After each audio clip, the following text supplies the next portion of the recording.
ಎಲ್ಲ ಆತ್ಮೀಯ ಮಾಧ್ಯಮದ ಮಿತ್ರರಿಗೆ ಬಹುಶಃ ಲೋಕಸಭೆ ಚುನಾವಣೆ ನಂತರ ಮೊದಲನೇ ಬಾರಿಗೆ ಇವತ್ತು ಕೋಲಾರಕ್ಕೆ ಬಂದಿದ್ದೇನೆ. ಪ್ರಥಮವಾಗಿ ನಿಮ್ಮೆಲ್ಲರಿಗೆ ನನ್ನ ಗೌರವಪೂರ್ವಕವಾದ ವಂದನೆಗಳನ್ನು ಸಲ್ಲಿಸ್ತೀನಿ. ಶ್ರೀನಿವಾಸ ಕಲ್ಯಾಣದ ಕಾರ್ಯಕ್ರಮವನ್ನು ಈ ಒಂದು ಕೋಲಾರ ಜಿಲ್ಲೆಗಿರ್ಬೋದು, ನಾಡಿಗೆ ಭಗವಂತನ ಅನುಗ್ರಹ ದೊರಕಿ ಜನತೆ ವಿಶೇಷವಾಗಿ ನಮ್ಮ ಕೃಷಿಕ ಬಂಧುಗಳು ಅವರ ಒಂದು ವೃತ್ತಿಯಲ್ಲಿ ನೆಮ್ಮದಿಯ ಬದುಕನ್ನು ಕಾಣಬೇಕು ಅಂತಕ್ಕಂಥ ಹಿನ್ನೆಲೆಯಲ್ಲೂ ಸಹ ಇವತ್ತಿನ ಒಂದು ಧಾರ್ಮಿಕ ಕಾರ್ಯಕ್ರಮ ಮಾಡಿದ್ದಾರೆ. ಆ ಕಾರ್ಯಕ್ರಮದಲ್ಲಿ ಭಾಗವಹಿಸ್ತಕ್ಕಂಥ ಹಿನ್ನೆಲೆ ಈ ದಿನ ನಾನು ಕೋಲಾರಕ್ಕೆ ಬರಬೇಕಾಯಿತು. ನಾನು ಕೋಲಾರಕ್ಕೆ ಬರದೇ ಇದ್ದರೂ ಕೋಲಾರಕ್ಕೆ ಸಂಬಂಧಪಟ್ಟಂಥ ಹಲವಾರು ವಿಷಯಗಳ ಬಗ್ಗೆ ನಮ್ಮ ಲೋಕಸಭಾ ಸದಸ್ಯರು ಮಲ್ಲೇಶ್ ಬಾಬು ಅವರು ಪ್ರತಿನಿತ್ಯ ಈ ಒಂದು ಜಿಲ್ಲೆಗೆ ಪ್ರಮುಖವಾಗಿರತಕ್ಕಂಥ ನೀರಾವರಿ ಸೌಲಭ್ಯದ ಬಗ್ಗೆ ಮತ್ತು ನಮ್ಮ KGFನ ಯಾವೊಂದು ಗೋಲ್ಡ್ ಮೈನ್ನಲ್ಲಿ ಇವತ್ತು ಒಂದು ಯಾವುದೇ ರೀತಿಯ ಚಟುವಟಿಕೆಗಳಿಲ್ಲ, ಅದಕ್ಕೆ ಏನಾದರೂ ಒಂದು ಕಾರ್ಯಕ್ರಮ ರೂಪಿಸಬೇಕು ಅಂತಕ್ಕಂಥದ್ದು ಪ್ರತಿನಿತ್ಯ ನನ್ನ ಜೊತೆ ಚರ್ಚೆ ಮಾಡ್ತಾರೆ. ಬಹುಶಃ ನಾನು ಒಂದು ಸಲ ಬೆಮ್ಮೆಲ್ನ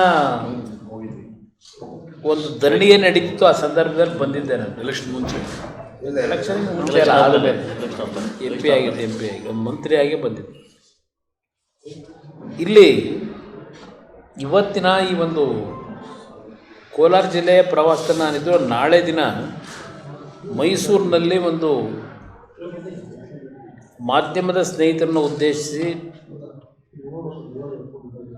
ಇತ್ತೀಚೆಗೆ ಕೇಂದ್ರ ಸರ್ಕಾರ ಮಂಡನೆ ಮಾಡಿರ್ತಕ್ಕಂಥ ಬಜೆಟ್ಟಿನ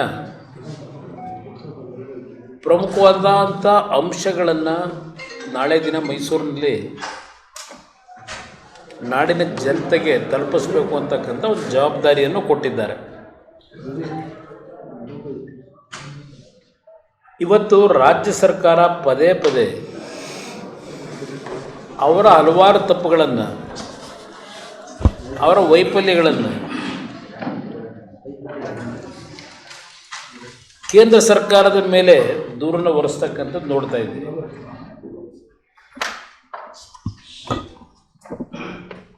ಕಾಂಗ್ರೆಸ್ ಪಕ್ಷದಲ್ಲಿ ಸರ್ಕಾರದಲ್ಲಿ ನಡೀತಾ ಇರತಕ್ಕಂಥ ಅತ್ಯಂತ ಪ್ರಮುಖವಾದಂಥ ಅಂಶ ಪ್ರತಿನಿತ್ಯ ತಾವುಗಳೇ ಪ್ರಚಾರ ಮಾಡ್ತಾ ಇದ್ದೀರಿ, ಅದರ ಬಗ್ಗೆ ಜನತೆ ಮುಂದೆ ಇಡ್ತಾ ಇದ್ದೀರಿ. ಪ್ರಚಾರ ಅನ್ನೋದಕ್ಕಿಂತ ಹೆಚ್ಚಾಗಿ ಈ ಸರ್ಕಾರದಲ್ಲಿ ಕಾಂಗ್ರೆಸ್ ಪಕ್ಷಕ್ಕೆ ಏನೋ ಒಂದು ವಿಶ್ವಾಸ ಇಟ್ಟು ಜನತೆ ಕೊಡ್ಲಂತ 135 136 ಸ್ಥಾನ ಏನು ಗೆದ್ದಿದ್ದಾರೆ. ನಾನು ಈ ಸರ್ಕಾರದ 2.5 ವರ್ಷದ ಆಡಳಿತದ ಬಗ್ಗೆ ವಿವರವಾಗಿ ಹೇಳಬೇಕಾದಂತೂ ಅನವಶ್ಯಕ.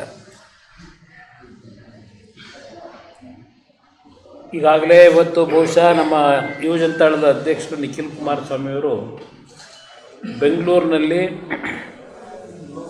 ಮೆಟ್ರೋ ದರವನ್ನು ಈಗ 5% ಏರಿಸ್ತಕ್ಕಂಥ ವಿಷಯದಲ್ಲಿ ಯಾವ ನ್ಯೂನ್ಯತೆಗಳನ್ನು ರಾಜ್ಯ ಸರ್ಕಾರದಲ್ಲಿ ಆಗಿದೆ, ಅವರು ಮಾಡಿರ್ತಕ್ಕಂಥ ತಪ್ಪುಗಳನ್ನು ಮುಚ್ಕೊಳ್ಳಿಕ್ಕೆ ಕೇಂದ್ರ ಸರ್ಕಾರದ ಮೇಲೆ ಹೇಳಿದೆ, ಅದ್ರ ಬಗ್ಗೆ ಸುದೀರ್ಘವಾಗಿ ಹೇಳಿ ಬಂದಿದ್ದಾರೆ ಬೆಂಗಳೂರಿನ ಪತ್ರಿಕಾಗೋಷ್ಠಿನಲ್ಲಿ. ನಾನು ಒಂದು ನಿಮ್ಮೆಲ್ಲರನ್ನ ಪ್ರಶ್ನೆ ಮಾಡ್ತಕ್ಕಂಥದ್ದು, ಬಹುಶಃ 2014 ನಾನೊಂದು ಮದುವೆ ಕಾರ್ಯಕ್ರಮಕ್ಕೆ ಬಂದಿದ್ದೆ. ಅವತ್ತು ನಿಮ್ಮೆಲ್ಲರನ್ನು ಉದ್ದೇಶಿಸಿ ಚಿಕ್ಕಬಳ್ಳಾಪುರದಲ್ಲಿ ನಮ್ಮ ಚುಂಚನಗಿರಿ ಕ್ಷೇತ್ರದ ಮಹಾಸ್ವಾಮೀಜಿಯವರನ್ನು ಕೋಲಾರ ಚಿಕ್ಕಬಳ್ಳಾಪುರಕ್ಕೆ ನೀರನ್ನು ಕೊಡ್ತಕ್ಕಂಥ ಎತ್ತಿನಹೊಳೆಯಿಂದ ಕಾರ್ಯಕ್ರಮದ ಯೋಜನೆಗೆ ಲೋಕಸಭೆಯ ಚುನಾವಣೆಯ ಡಿಕ್ಲೇರ್ ಆಗ್ತಕ್ಕಂಥ ಹಂತದಲ್ಲಿ ಒಂದು ಕಾರ್ಯಕ್ರಮ ಮಾಡಿದ್ರು, ಶಂಕುಸ್ಥಾಪನೆ. ಅವತ್ತು ನಾನು ಹೇಳಿದೆ, ಅವರು ಅವತ್ತು ಹೇಳಿದ್ದು ಒಂದೇ ವರ್ಷದಲ್ಲಿ ನೀರು ತಂದು ಕೊಟ್ಬಿಡ್ತೀವಿ ಅಂದರು ಮುಖ್ಯಮಂತ್ರಿಗಳು ಭಾಷಣ ಮಾಡಬೇಕಾದ್ರೆ. ನಾನು ನಮ್ಮ ಹಳ್ಳಿಯ ಒಂದು ಸೊಗಡಿನ ಭಾಷೆಯಲ್ಲಿ, ಯಾಕೆಂದರೆ ನಾವೆಲ್ಲ ರೈತರು ಕುಟುಂಬದಲ್ಲಿ ಬಂದವರು, ಹಳ್ಳಿ ವಾತಾವರಣದಲ್ಲಿ ಬಂದಂಥವ್ರು, ಸುಮ್ಮನೆ ಒಂದು ಉದಾಹರಣೆ ಕೊಟ್ಟೆ. ಅವ್ರು ನಿಜಕ್ಕೂ ಒಂದೆರಡು ವರ್ಷದಲ್ಲಿ ನೀರನ್ನು, ಎತ್ತಿನೊಳ್ಳೆ ನೀರನ್ನು ಕೋಲಾರ ಚಿಕ್ಕಬಳ್ಳಾಪುರಕ್ಕೆ ಹರಿಸಿದ್ರೆ ನಾನು ತಲೆ ಬೋಳಿಸ್ಕೊತೀನಿ ಅಂತ ಹೇಳಿದೆ ಪದ. ಅದಕ್ಕೆ ಅವ್ರು ಹೇಳಿದ್ರು, ಅವ್ರ ತಲೆಯಲ್ಲಿ ಕೂದಲೇ ಇಲ್ಲ, ಅವರೇನು ಬೋಳಿಸ್ಕೊತಾರೆ ಅಂತ ಹೇಳಿ. ಹೌದು, ಈಗ ಅವತ್ತು ಸ್ವಲ್ಪ ಒಂಚೂರಾದರೂ ಇತ್ತು. ಈಗ ಈ ಸರ್ಕಾರದ ನಡವಳಿಕೆಗಳ ಬಗ್ಗೆ ನಾವು ಚಿಂತನೆ ಮಾಡ್ತಾ ಇರ್ತಕ್ಕಂಥದ್ದು ಉದುರೋಯ್ತಿದೆ. ನಮ್ಮ ಪರಿಸ್ಥಿತಿ ಇಲ್ಲಿಗೆ ತಂದಿಟ್ಟಿದ್ದಾರೆ ಈ ರಾಜ್ಯದ ಜನತೆ. ಎಷ್ಟು ವರ್ಷ ಆಯ್ತು? ಈಗ 10 ವರ್ಷ ಆಯಿತು. ನೀರು ಕೊಡ್ತೀವಿ ಅಂತ ಹೇಳಿದಂತಾರೆ ಎತ್ತಿನೊಳೆ 10 ವರ್ಷ ಆಗಿದೆ. ಮೊನ್ನೆ ದಿನ CAG ರಿಪೋರ್ಟ್ ಕೊಟ್ಟಿದ್ದಾರೆ, ಯಾವ್ಯಾವ ರೀತಿಯಲ್ಲಿ ಎತ್ತಿನ ಹೊಳೆಯ ಯೋಜನೆಯ ವಿಷಯದಲ್ಲಿ ಕಳಪೆ ಗುತ್ತಿಗೆದಾರರಿಗೆ ಕೆಲಸ ಕೊಟ್ಟು ಎಷ್ಟು ಅನಾಹುತಗಳಾಗಿದೆ, ಎಷ್ಟು ದುಡ್ಡಿನ ಲೂಟಿಯಾಗಿದೆ. ಈಗ ಅದರ ಯೋಜನಾ ವೆಚ್ಚ 33,000 ಕೋಟಿಗೆ ಹೋಗಿದೆ.